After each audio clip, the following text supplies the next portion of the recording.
হরে কৃষ্ণ। সেই প্রভুর ভাগবত কথাই কিছু বলবার চেষ্টা করছি। আনন্দ তো তুমি রোজই পাও। কত সময় রোজ তোমার হাসি আসে, খিদে পেয়েছে, রসগোল্লা খেলে আর মজা এসে গেল, সিনেমা দেখলে মজা পেয়ে গেলে। এই যে বিভিন্নভাবে আনন্দ পাচ্ছ, এটাই ধোঁকা, বড় ধোঁকা। কেন? এইগুলো তোমার লোভ তৈরি করছে, এবং আবার আবার এই কর্ম যাতে তুমি করো তার ইন্ধন যোগাচ্ছে তোমার মনে। যদি কোনো একটা জিনিসে আনন্দ থাকতো তো সদা থাকতো। ধরো রসগোল্লা খেলে, আনন্দ পেলে, কিন্তু আবার 6 ঘন্টা পরে রসগোল্লা খাবার ইচ্ছা হলো,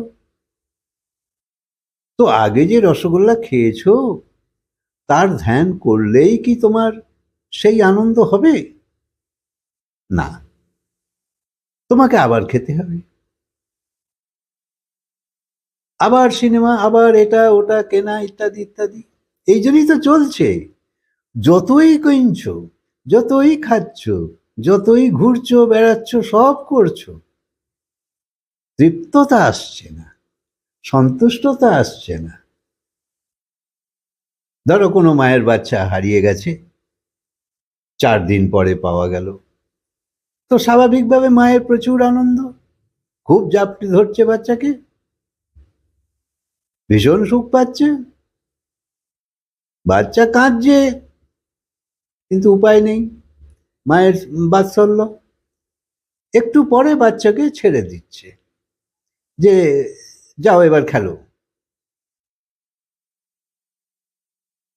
তো যখন পেল, তখন যে আনন্দটা পেল, সেই আনন্দটা আস্তে আস্তে হালকা হতে লাগলো। তাই সেই আনন্দটা এক সময় ফুরিয়ে গেল। সেই শুরুতে যে আনন্দটা পেয়েছিল সেইটা ফুরিয়ে গেল। এই সব কিছু মানুষ করছে, আর তার উদ্দেশ্য একটাই, যাতে আনন্দ পায়। কিন্তু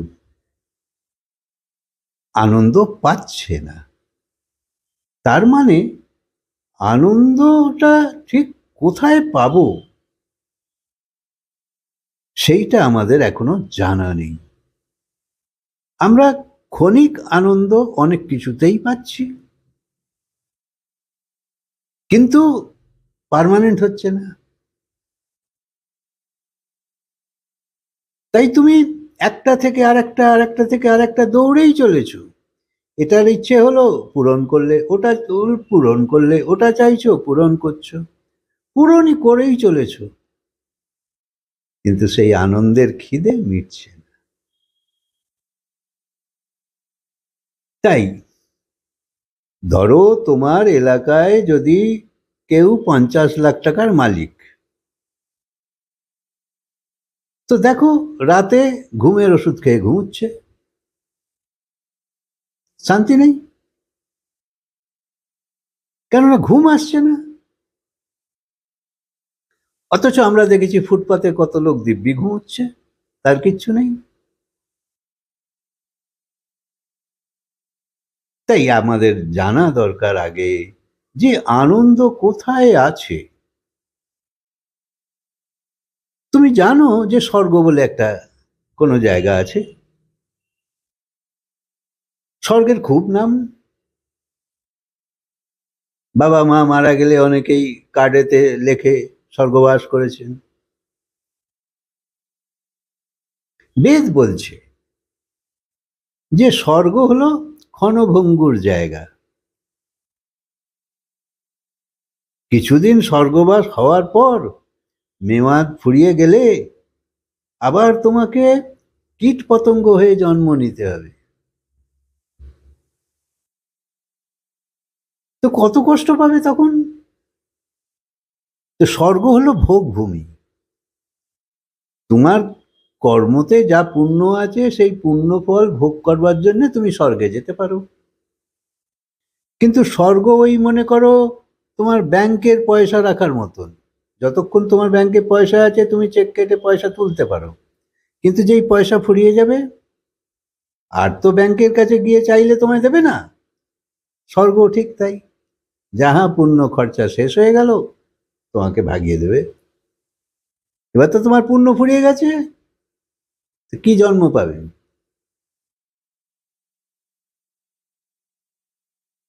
তাই স্বর্গ ভোগভূমি, আর সেইখানে আরো মজা, স্বর্গ ভোগভূমি অর্থাৎ কাম ক্রোধ লোভ মোহ অহংকার এখানে যেমন মর্তলোকে আমাদের আছে, স্বর্গতেও তাই আছে।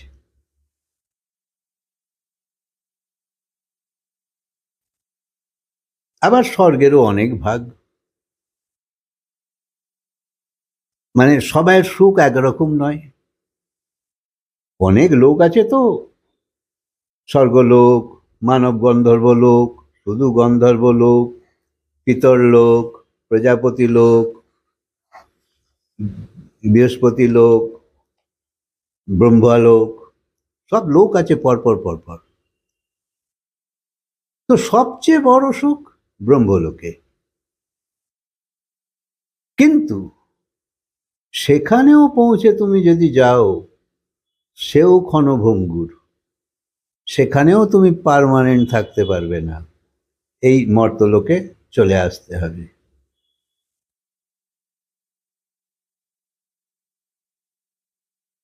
তাই কিছুদিন ভোগ করবার পর তোমার সব পুঁজি ফুরিয়ে গেলে তোমাকে আর কোথাও থাকতে দেবে না। তাহলে মর্তলোকেও সুখ পাচ্ছি না, স্বর্গলোকেও সুখ পাচ্ছি না, তো সুখ পাবো কোথায়? তো সোজা উত্তর, যদি আনন্দ চাইছো তো সেই আনন্দ শুধুমাত্র ভগবানে আছে। কারণ আনন্দ মানেই ভগবান, ভগবানের নামই আনন্দ। যেহেতু তুমি আনন্দ চাইছো, তার মানে ইনডাইরেক্টলি তুমি ভগবানকেই চাইছো। তাই আমরা শুধু আনন্দই চাই, তাই সব সময় আমরা ভগবানকেই চাইছি, কিন্তু অনন্ত জন্ম পার হয়ে গেছে, এখনো ভগবানকে পাইনি। যেমন গরুকে তাজা ঘাস দিলে গরু খুশি হয়, তেমনি তুমি তোমার কোনো প্রিয় খাবার পেলে খুশি হও। এখানে কিন্তু দুজনের সুখই সমান। দুজনের সুখ মানে ইন্দ্রিয় সুখ, অর্থাৎ তুমি যে খেলে স্বাদটা নিলে সেই স্বাদ দুজনের সমান। জানবে এই ইন্দ্রিয়ের সুখ ভগবান কাউকে কম দেয়নি, বেশি দেয়নি। মানুষও যা কিছু কর্ম করে যেরকম সুখ পায়, অন্য জীবেরাও একই রকম সুখ পায়। এই নয় যে কুকুর কম সুখ পায়, গরু বেশি সুখ পায়, কি মানুষ বেশি সুখ পায়, না। প্রত্যেকে একই রকম ইন্দ্রিয় সুখ ভোগ করে। তাই যতক্ষণ তোমার মধ্যে এই ভাবনা না সুন্দর আসবে, ততক্ষণ তুমি এগুতে পারবে না। তাই এই মৃত্যুলোক থেকে সেই ব্রহ্মলোক, যেখানেই যাও এখানে আনন্দ টেকে না। একমাত্র ভগবানকে পেলে তবেই হবে। কিন্তু ভগবানকে কি করে পাবে? যদি এত সহজ হতো তো সবাই পেয়ে যেত। তো ভগবানকে পেতে গেলে তোমায় সংসারের কামনা এবং মোক্ষের কামনা ছেড়ে ভগবানের শরণে যেতে হবে। অর্থাৎ তুমি কিছু চেও না, শুধু ভগবানকে চাও। একটা কথা মনে রাখবে, যে হৃদয়ে বা মনে বা অন্তঃকরণে শুধু ভগবানকে জায়গা দাও, আর কাউকে না। কারণ বাকি সব এই সংসারে আসা যাওয়া করে, জন্মও হয়, হারিয়েও যায়। এখানের এই নিয়ম। তাই এসব কাউকে যদি তুমি হৃদয়ে স্থান দাও তো তুমি দুঃখী হবেই না। ভগবানকে শুধু স্থান দাও হৃদয়ে, বাকি সব হৃদয়ের বাইরে। কারণ এরা তোমার কেউ নয়, কখনো নয়। সংসারে তো ভালোবাসবার আগেই চাওয়া শুরু হয়ে যায়।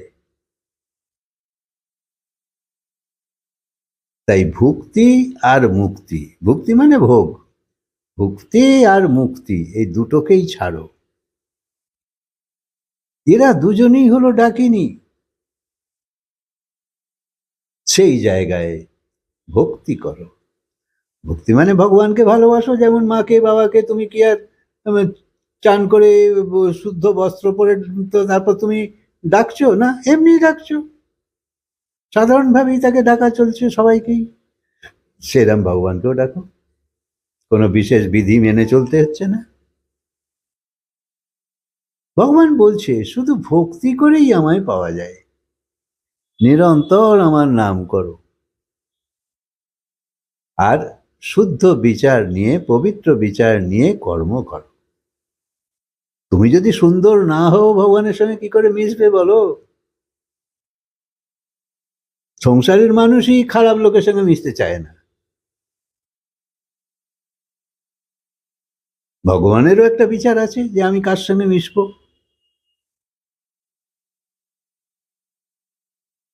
তাই তুমি যত পাপী হও তাতে কোনো সমস্যা নয়, ভগবানের স্মরণে যাও। ভগবান গীতা স্পষ্ট বলেছে, আমার স্মরণে এসো, আমি সব মাফ করে দেব।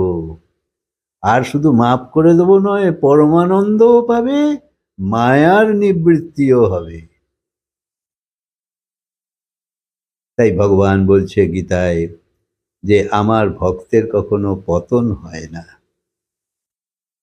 আর আমি তার পেছনে পেছনে চলি। তাই বিনা সংকোচে, বিনা দ্বিধায় সেই ভগবানের হাত ধরো, তোমার কল্যাণ হয়ে যাবে। হরে কৃষ্ণ। কথাকে আজকে বিরাম দিই, আবার বলবো।